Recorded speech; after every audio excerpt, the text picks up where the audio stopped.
Hello everyone and welcome back to another video from Wake&Tech. In this video, I'm going to show you how to change the wallet name on your Cypherium Wallet account. So let's get started right away.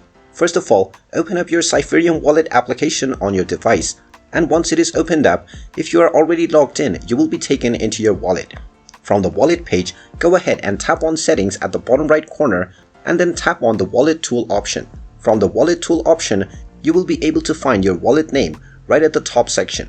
Go ahead and tap on the wallet name option, and now you will be allowed to change your wallet name to whatever you wish. Simply erase your current name and then type in the name that you want to use and then tap on the Save button. Once you tap on Save, your name will be immediately changed on your wallet. And you can come back to this menu as many times as you want to change your wallet name on Cypherium Wallet. And there you have it. That is how easy it is to change your wallet name on Cypherium Wallet. If you find this video helpful, make sure you hit that like button and subscribe to our channel if you haven't done so already. Also ring that notification bell to never miss another update from us. Thank you for watching, and I will see you again in the next video.